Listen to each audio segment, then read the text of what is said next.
দেশবাসীর কাছে বলতে চাই, কাদেরকে ক্ষমতা আনবেন দেখেন। আচ্ছা বলুন তো, হিরো আলমের উপরে হামলা হয়েছে, এটি সত্য না মিথ্যা পরে, কিন্তু অপবিশ্বাস যদি আদালতে যায় ওবায়দুল কাদেরের বিরুদ্ধে মামলা করার জন্য, তখন যদি অপবিশ্বাসের উপরে হামলা হয়, জিয়ার সৈনিকরা বলে অপবিশ্বাসের উপরে হামলা করে, তখন ব্যাপারটা কি আরও ভয়াবহ হবে না? যে বিএনপির লোকেরা অপবিশ্বাসের উপরে হামলা করেছে, নারীর উপরে হামলা করেছে, একজন সংখ্যালঘুর উপরে হামলা করেছে। ভাবুন তো একবার, হিরো আলমের উপরে হামলা হয়েছে, এটি যেমন নিন্দনীয়, শেখ হাসিনার ছেলে সজীব ওয়াজেদ জয়ের উপরে হামলা হওয়া সেটিও নিন্দনীয়। দুজনেরই বিচারিক অধিকার সমান, দুটি প্রতিবাদযোগ্য, দুটি হামলাই নিন্দা করার মতো অপরাধ। আমরা মূল আলোচনায় যাওয়ার আগে কয়েকটি ছবি দেখি। এই ছবিটা দেখুন, হিরো আলমের পরে যে গোলাপি পোশাক পরা লোকটিকে দেখুন, এর পরের লোকটিকে দেখুন, একই রকম গোলাপি পোশাক পরা, রং একই। এরপরে দেখুন, তার আগের দিন 2 দিন আগে হিরো আলম যখন আদালতে গিয়েছিলেন, তার পাশে থাকা গোলাপি পোশাক পরা লোকটিকে দেখুন। এর আগে এই যে কোনায় মুখ বের করে আসছে সেই লোকটিকে দেখুন, দেখেছেন? আর এই লোকটিকে দেখুন, হিরো আলম যেদিন আওয়ামী লীগে যোগ দিয়েছে, কেন্দ্রীয় সাংস্কৃতিক বিষয়ক উপকমিটির সাংগঠনিক সম্পাদক হিরো আলমের পরে লোকটিকে দেখুন, চিনতে পারছেন? এই সবগুলো লোক কিন্তু একই, গোলাপি পোশাক পরা। এবার দেখুন এই লোকটিকে দেখুন, গোলাপি পোশাক পরা, কি করছে? হিরো আলমকে মারছে। তার নাম কিন্তু নুরুল ইসলাম। প্রিয় বন্ধুরা, এই ছবির রহস্য নিয়ে কথা বলবো। হিরো আলমের উপরে কারা হামলা করেছে, এই হামলার উদ্দেশ্য কি, অপবিশ্বাসের সাথে এই হামলার সম্পর্ক কি থাকতে পারে, অপবিশ্বাসকে নিয়ে পরবর্তী পরিকল্পনা কি হতে পারে, এবং এই হামলার সাথে তারেক জিয়াকে কেন আনা হলো, এই হামলাতে সবচাইতে রহস্যময় বিষয় কি সেটি উদ্ঘাটন করব আমরা। ডিবি হারুনের সাথে হিরো আলমের সম্পর্ক এবং সেই সম্পর্কের পরিণতি কি, হিরো আলম কেন ওবায়দুল কাদেরের বিরুদ্ধে মামলা দিতে গিয়েছেন ওবায়দুল কাদেরের বিরুদ্ধে, বিএনপি কেন তার উপরে হাত তুলবে, ইত্যকার বিষয় নিয়ে আলোচনা করব। আশা করি পুরো ভিডিওতে সাথে থাকবেন, আমাকে অভিনন্দিত করবেন এবং আপনার তথ্যের ক্ষুধা মিটাবেন। এবং কারা এই অপপ্রচার বা এই ঘটনাটিকে নিয়ে বেশি অতি উৎসাহী ছিল, এরা কারা? তারা হলো সময় টিভি, 71 টিভি, দেশ টিভি এবং আর টিভি। সবচাইতে বেশি বারবার তারেক জিয়ার নাম নিয়ে, তারেকের নামে কটূক্তি করা, হিরো আলমকে মারধর, কান ধরে উঠবস, তারেকের নামটা আগে দিয়ে তারা এভাবে প্রচার করেছে। এই হলো 4টি চ্যানেল এবং পত্রিকার মধ্যে হলো প্রথম আলো, সমকাল, ইত্তেফাক, 7টি মিডিয়া, 4টি চ্যানেল, 3টি পত্রিকা, তারাই এভাবে করেছে। তো হিরো আলম বারবার আঘাতের কথা না বলে তিনি বারবার কেন অন্য কথা বলছেন, সেই রহস্য আমরা এখন উদ্ঘাটন করার জন্য হিরো আলমের বক্তব্যটি শুনবো। আসুন শুনি। আজকে বিএনপির লোকেরা আজকে যে হামলা শুরু করলো, তাতে কি মনে করছেন দেশ স্বাধীন হয়েছে? বিএনপি ক্ষমতা না আসতে বিএনপির লোকের পাওয়ার বেড়ে গেছে। আজকে বিএনপির লোক ক্ষমতা না পেয়ে বিএনপি মারধর শুরু করছে আমাকে। দেশবাসীর কাছে বলতে চাই, কাদেরকে ক্ষমতা আনবেন দেখেন। বিএনপি আজকে ক্ষমতা না আসতে আজকে আমাদেরকে এত পাওয়ার মারধর করলো। বিএনপি ক্ষমতা থাকলে মানুষ মনে করেন জবকর বিজনতি, এরা একদলে আওয়ামী লীগ মধ্যে বিএনপি। হিরো আলম কি বলেছে শুনতে পেরেছেন? তিনি প্রথমে বলেছেন, বিএনপি যে আমার উপরে হামলা করলো, আঘাত করলো, আমাকে মারলো, দেশ কি আসলে স্বাধীন হয়েছে? 1 নম্বর কথা। দ্বিতীয় কথা হলো, বিএনপি ক্ষমতায় না আসতেই এইভাবে হামলা করছে।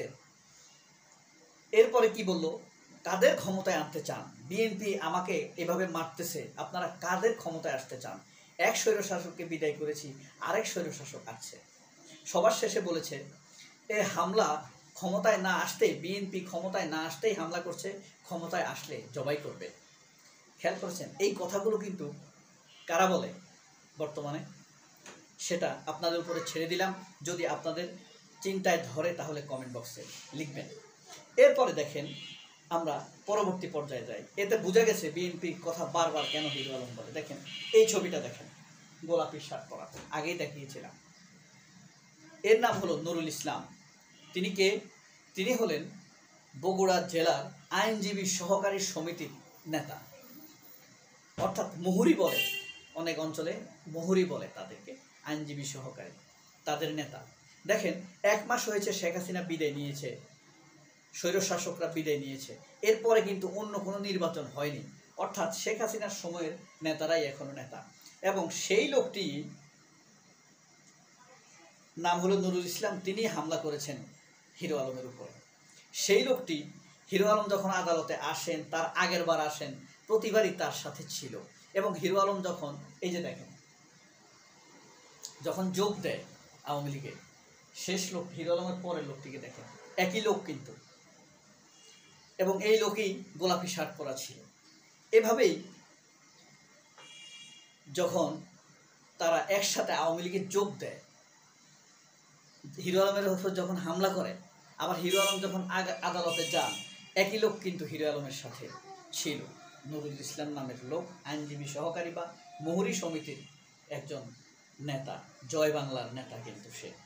এখন কথা হলো, মামলা হিরো আলম ওবায়দুল কাদেরের বিরুদ্ধে মামলা করতে গিয়েছেন কি কারণে? ওবায়দুল কাদেরের সাথে তার শত্রুতা কি? আর মামলা করতে গিয়েছে ওবায়দুল কাদের বিরুদ্ধে, হামলা করেছে বিএনপি, এটা রহস্য কি? এর কারণ হলো, হিরো আলম কিন্তু আন্তর্জাতিক লোক। আপনারা না বুঝলেও হিরো আলম ইউটিউব টপ চার্টিংয়ে বা টপ সার্চিংয়ের মধ্যে একজন লোক সারা পৃথিবীর মধ্যে। হিরো আলমকে নিয়ে ওয়াশিংটন পোস্ট, ডেইলি মেল, লন্ডনের পত্রিকা, Washington time, India today, Anandabazar Kolkata, এরা কিন্তু নিউজ করেছে। আন্তর্জাতিক লোক, তাকে চিনে, আন্তর্জাতিক সাংবাদিকরা তাকে চিনে। এই কারণে হিরো আলমকে যদি কেউ হামলা করে, তাহলে এটা নিউজ হবে, সেই সাথে সাথে তারেক রহমানের নামটি চলে আসবে।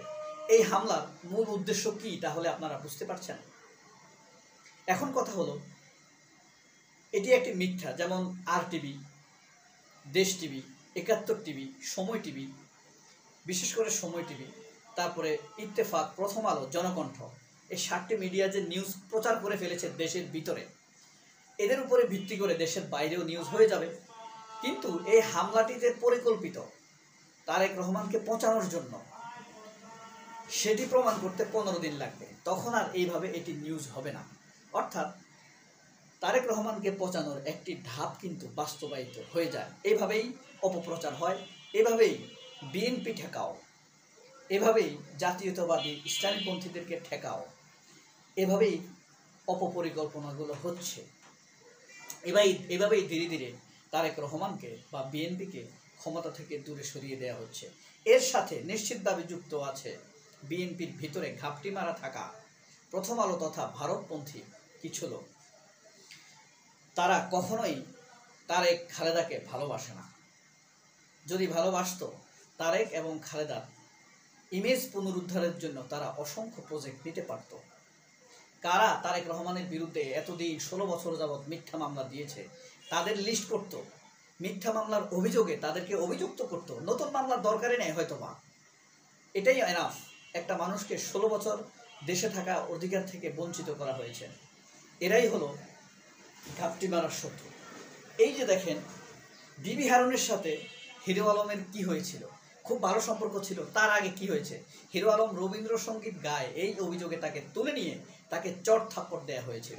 কিন্তু এই ডিবি হারুনের বিরুদ্ধে মামলা না করে হিরো আলম ওবায়দুল কাদেরের বিরুদ্ধে মামলা করতে গিয়েছে। এটি কি রহস্যময় না? ডিবি হারুনের বিরুদ্ধে তার মামলা করা দরকার ছিল, অথচ ডিবি হারুনের কাছ থেকে গিফট নিয়ে, উপহার নিয়ে তিনি সেটা ভুলে গিয়েছেন, সম্পর্ক ঠিক করে ফেলেছেন। আবার ডিবি হারুনের প্ররোচনায় তিনি বিএনপি নেতা রুহুল কবির রিজভির বিরুদ্ধে মামলা করেছেন।